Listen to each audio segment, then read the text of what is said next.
Stille. I'm a director at Tibbalds. I'm also the chair of the urban design group currently. I've been working for Tibbalds for a very long time, and the philosophy of our company of putting people at the heart really gels with me. In my private life, I do love cycling, being outdoors. The open water swimming behind me was a real lifesaver, particularly through the pandemic, and I'm an absolute convert to open water swimming, even if it is particularly chilly at this time of year. Tell me a bit more about the urban design group and what are the key issues at the moment that your members are focusing on? I think the urban design group is a place where we are trying to bring together a very broad church of different people.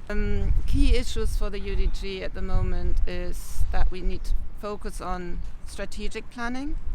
So we need to start thinking about where we build, i.e. brownfield sites, accessible, sustainable sites, and not just somewhere on a green field, which is isolated. Also very much always focused on getting people to leave their car at home. Active travel is a key inspiration. The 19th century was very much concerned with health as a part of planning, wasn't it? We lost our way in the 20th century a bit. Have we found it again? I think we are on the way to finding it again.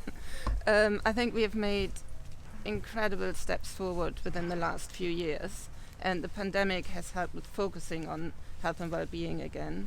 And I think what we have realized in the last decade, that health and well-being is more than just the physical health, the light, the sanitation, the space. It's also about the sense of community and integration. So I think nowadays we have much more focus also on mental health, and not just the kind of like the physical. So what I think went wrong in the 20th century, that we focus on elements that were probably more easily could be measured more easily, and there was a separation between public health and development. But nowadays we have so much research that demonstrates how health and well-being is affected by our built environment, that we can't ignore it anymore. And I think unintended consequences from the past were that we now have to deal with obesity, the air quality aspects, and loneliness. So I think now the focus on physical as well as mental health is really important, and has really improved the situation of where we are at the moment. And have we got that right in London at the moment, do you think? I think we got it much more right in London than anywhere else in the country at the moment. I think London really benefits from the housing guidelines that we have, from the local plan, the urban greening factors. And I think places like this are kind of the evidence that in London a lot of improvements have happened, and the focus on well-being is kind of properly enshrined in policy. However, I think what we do need to deal with in London is there's still a lot of health inequalities, and that is dealing with some of the air quality issues and the poor housing stock that needs to be improved in inner London areas, as well as the car-dominated environments in the outer London suburbs. So I think there's still a lot to do, but I think we have a really good basis to move forward from. But just tell me a little bit more about what Northstowe is. Yeah. So Northstowe is a new town in Cambridgeshire. It's just 40 minutes by bike from Cambridge. It's connected really well to Cambridge by a guided busway and also a dedicated cycle route. So it has all the strategic connections in place. It will be a town for 10,000 new homes, so 20 to 30,000 residents. At the moment, the first phase is being built and constructed, so I think at the moment there might be 400 to 500 occupations. It is very much a town that was designed with health and well-being at the heart of it. Phases 2 and 3 are promoted by Homes England, and at the moment we are just working on trying to design and develop the new town centre, which obviously will become the heart of this new town, which is approximately the size of a market town. Mm-hmm. So, tell me a bit about Otterpool. Otterpool is another new town that is being planned at the moment between Ashford and Folkestone. It is a kind of built on the garden communist principles, very much a kind of landscape-led master plan. It will eventually is planned for around 10,000 homes. The outline application is currently kind of going through the system, and it is being promoted by the local authority, who's the major kind of landowner. So it's a public sector-led project.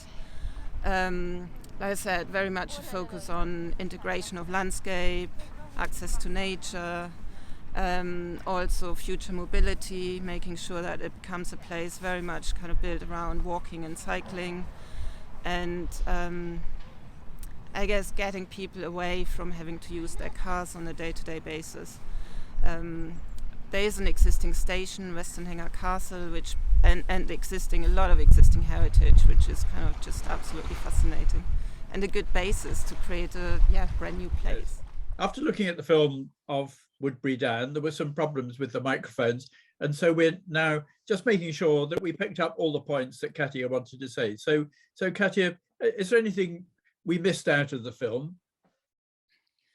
I think there are two more points which I think could be made stronger, and we probably kind of missed out slightly. And in the conversation, you asked me about the London plan and what it does and doesn't do.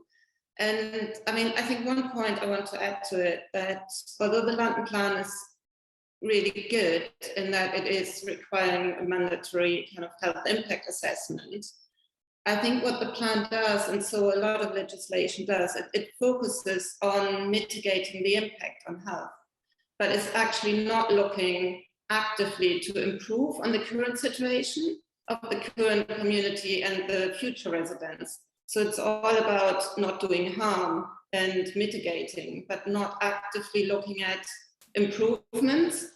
And I think I generally kind of like to compare this to the recent environmental bill and the biodiversity net gain that clearly says we need to have a net gain.